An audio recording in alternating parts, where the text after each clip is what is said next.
أفلا ينظرون إلى الإبل كيف خلقت وإلى السماء كيف رفعت وإلى الجبال كيف نصبت وإلى الأرض كيف سطحت فذكر إنما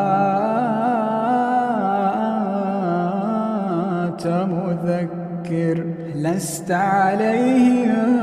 بمسيطر إلا من تولى وكفر